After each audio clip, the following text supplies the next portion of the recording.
آج مفتی حارث فاروقی صاحب ایک دفعہ پھر میرے ساتھ ہیں اور ان سے میں یہ جاننا چاہوں گا ایک حدیث کا مفہوم۔ ایک حدیث مبارکہ ہے جس کو پڑھنے کے بعد میرے ذہن میں کچھ سوالات آئے، تو میں نے سمجھا کہ ایک عالم دین سے اس سے متعلقہ رائے لے لی جائے، ان سے اس کا درست مفہوم جو ہے وہ سمجھ لیا جائے۔ مفتی صاحب بہت شکریہ، آپ کے ٹائم کا خوش آمدید۔ جی جزاک اللہ۔ مفتی صاحب، یہ حدیث سنن ترمذی اور مصنف ابن ابی شیبہ میں بھی ہے، اور اس کا شاید ایک جو حوالہ ہے وہ صحیح مسلم میں بھی ہو۔ حدیث کا الفاظ یہ ہیں، اس کے مفہوم ترجمہ کچھ یوں ہے کہ رسول اللہ صلی اللہ علیہ وسلم نے ایک مرتبہ لمبی نماز پڑھی، تو صحابہ کرام میں سے شاید حباب بن ارت رضی اللہ تعالیٰ عنہ تھے، انہوں نے پوچھا کہ آج آپ نے ایک لمبی نماز پڑھی ہے، تو انہوں نے کہا کہ یہ خوف اور امید کی نماز تھی۔ تو میں نے اس میں اللہ تعالیٰ سے تین چیزیں مانگی ہیں، ایک دو چیزیں اللہ تعالیٰ نے مجھے عطا فرمائی ہیں اور ایک چیز جو ہے عطا نہیں ہوئی۔ جو دو چیزیں اللہ تعالیٰ سے انہوں نے مانگی وہ یہ تھی کہ ایک تو میری امت کے اوپر قحط نہ آئے اور وہ اس سے ہلاک نہ ہو جائیں، دوسری یہ تھی کہ میری امت کے اوپر ان کے جو دشمن ہیں وہ مسلط نہ ہو جائیں، اور تیسری دعا یہ تھی کہ رسول اللہ صلی اللہ علیہ وسلم نے کہا کہ میری امت آپس میں لڑ کے جو ہے اس انتشار کا شکار نہ ہو جائے، آپس میں ہی جنگ و جدال کا شکار نہ ہو جائے، یہ اس کا مفہوم ہے۔ تو جی جی اس میں سے دو چیزیں جو ہیں اللہ تعالیٰ نے قبول فرمائی کہ قحط اور دشمن کا جو غلبہ ہے وہ ان کے اوپر نہیں ہوگا، لیکن یہ آپس میں لڑنا جھگڑنا، ان کے جو جنگ و جدال ہے یہ جاری رہے گا۔ پہلی بات تو یہ ہے کیا یہ میں نے حدیث کا مفہوم درست انداز میں بیان کیا ہے، ایک سوال، اور دوسرا اس حدیث کا درجہ کیا اور اس کا درست مفہوم کیا ہے، اگر آپ سمجھا دیں۔ جی، وعلیکم السلام ورحمۃ اللہ وبرکاتہ۔ بہت شکریہ رضوان بھائی، پہلے کی طرح آپ نے پھر ایک مرتبہ موقف پیش کرنے کا موقع فراہم کی ہے، اور انتہائی اہم اور حساس موضوع کو لے کر آپ حاضر ہوئے ہیں، اور وہ ایک حدیث کا مفہوم ہے۔ حدیث کچھ اس طرح ہے کہ جو میرے سامنے کتاب ابھی کھلی ہوئی ہے وہ صحیح مسلم کی کتاب ہے۔ صحیح مسلم میں ابو بکر ابن ابی شیبہ سے یہ روایت ہے، اور یہ روایت کرنے والے جو راوی ہیں وہ سعد عن ابی ہی، حضرت سعد بن ابی وقاص اپنے والد سے روایت کرتے ہیں۔ اور انہوں نے کہا کہ ایک مرتبہ ہم عالیہ مقام، جو مدینہ کے اندر ایک بلند مقام ہے، وہاں پہ گئے اور گزر رہے تھے، تو وہاں پہ بنی معاویہ ایک مسجد ہے، وہاں پہ نبی علیہ الصلوۃ والسلام داخل ہوئے، فرکع فیہ رکعتین، اور نبی علیہ الصلوۃ والسلام نے 2 رکعت نماز پڑھی، سفرانہ نماز، وصلینا معہ ودعا ربہ طویلا، اور نبی علیہ الصلوۃ والسلام نے اس موقع پر ایک لمبی ترین دعا کی ہے۔ ثم انصرف الینا، جب نبی علیہ الصلوۃ والسلام دعا سے فارغ ہوئے تو ہماری طرف متوجہ ہو کے کہا کہ کیا آپ کو، ہماری طرف متوجہ ہوئے اور ہمیں کہا کہ میں نے اپنے رب سے 3 چیزوں کا سوال کیا ہے، فَآتَانِي اثْنَيْنِ وَمَنَعَنَا وَاحِدَةً، اور ایک مجھ سے روک دی گئی اور 2 اللہ تعالیٰ نے میری دعائیں یا میرے سوال اللہ تعالیٰ نے قبول کر لیے۔ ان میں سے آپ نے بھی بیان کی ہے، یہاں پہ بھی لکھا ہوا ہے کہ ایک، میری امت قحط کے اندر مبتلا نہ ہو، قحط کے اندر ہلاک نہ ہو، اور ایک، میری امت غرق نہ ہو، پانی وغیرہ یا کسی ایسا مجموعی سیلاب کے اندر، مجموعی عذاب کے اندر غرق نہ ہو، اور تیسری چیز مجھ سے اٹھا لی گئی، لا بأسا۔ تو اس کے اندر محدثین کی مختلف اقوال ہیں۔ ایک تو یہ کہ یہ 2 چیزیں جو تھی، ایک امت کے اوپر عام قسم کا عذاب، قحط سالی یا پانی کا عذاب یا کوئی بھی عام عذاب جو ہے وہ امت سے ٹال دیا گیا، تو یہ نبی علیہ الصلوۃ والسلام کی دعا کی برکت سے ہے۔ تیسری چیز جو نبی علیہ الصلوۃ والسلام سے منع کی ہے، اس کے بارے میں محدثین کے مختلف اقوال ہیں، ہم ویڈیو انتہائی مختصر بنائیں گے تاکہ لوگوں کو ایک پیغام مل جائے، اور لوگوں کو ایک بات مل جائے اور ایک پیغام مختصراً مل جائے، چونکہ لوگ ویڈیو زیادہ طویل دیکھتے نہیں، تو تو اس وجہ سے میں مختصراً آپ کے سامنے اس کا مفہوم عرض کر دیتا ہوں۔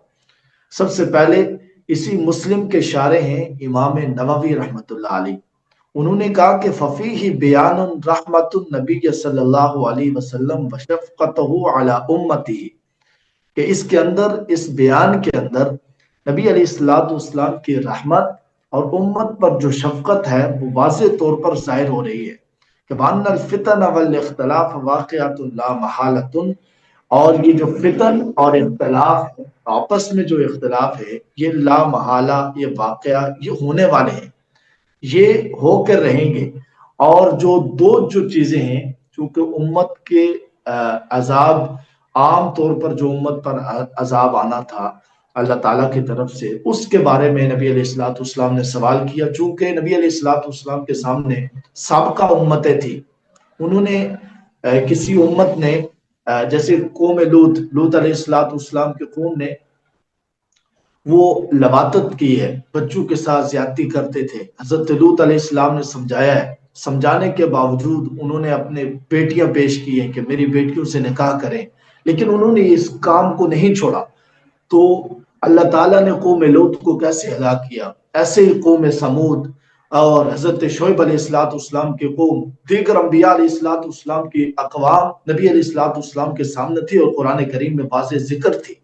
تو نبی علیہ السلام نے اس امت کے لیے یہ دعا کے طور پر اللہ تعالیٰ سے درخواست کی ہے کہ میری امت کو اس قسم کے قحط سالی یا اس قسم کے پانی کے عذاب یا کوئی اور عام جو ہے وہ عذاب کے اندر میری امت کو مسلط نہ کرنا۔ یہ امت کے اوپر نبی علیہ السلام کا بہت بڑا احسان اور شفقت ہے۔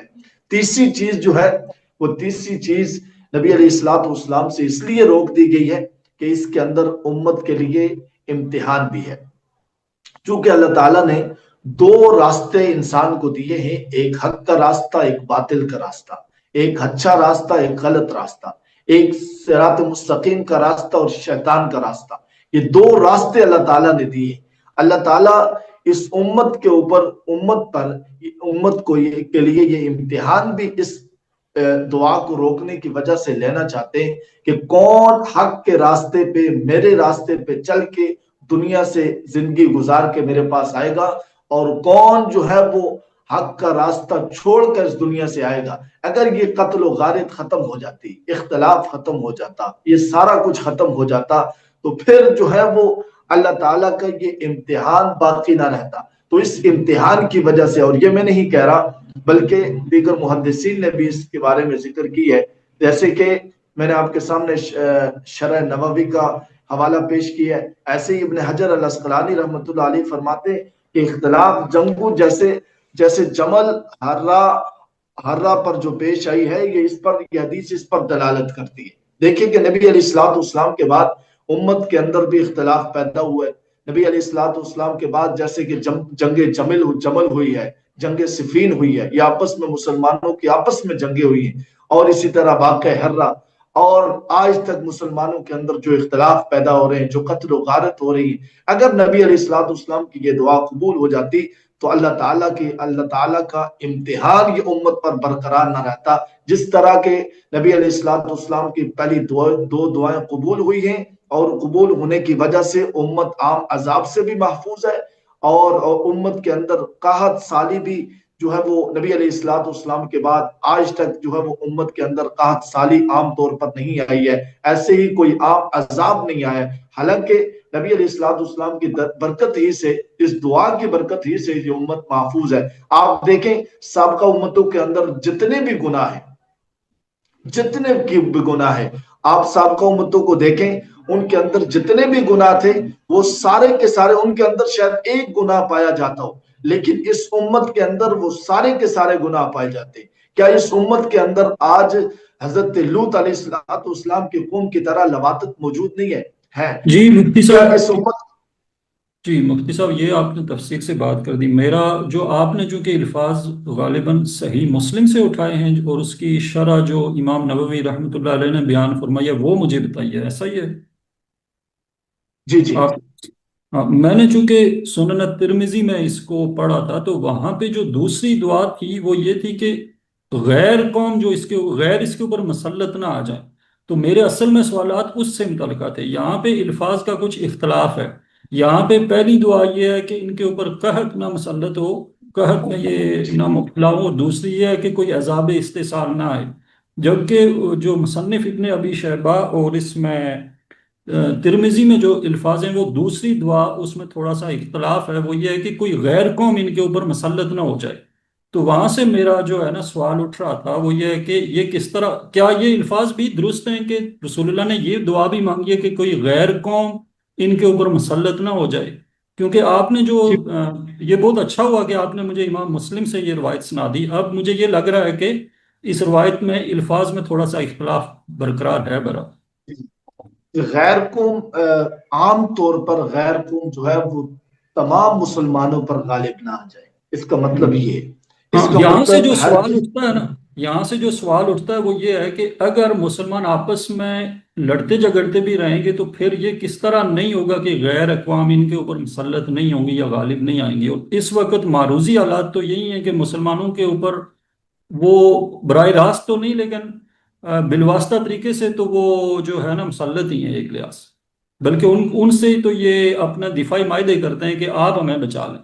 تو اگر وہ جو سنن ترمذی میں 2175 ہے، غالباً 2175، اگر وہ الفاظ درست ہیں اور وہاں پہ جو ہے نا حدیث حسن صحیح غریب کے جو ہے نا الفاظ ہیں، اور شیخ البانی رحمۃ اللہ علیہ کا جو اس میں نے دیکھا وہ کہتے ہیں کہ صحیح، اور آگے مزید کچھ تبصرہ تھا، میں سوچ رہا تھا کہ آپ سے بات کروں گا اس بارے میں.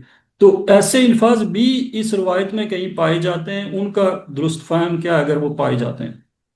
جی جی یہ روایت بالکل مختلف سند کے ساتھ ہے. جیسے کہ آپ نے ترمذی کی روایت پڑھی، اس کے راوی کوئی اور ہیں. یہاں پہ حضرت سعد ہے، وہ اپنے والد سے روایت کرتے ہیں. دیگر جی اسناد بھی دیگر کتب کے اندر بھی موجود ہے.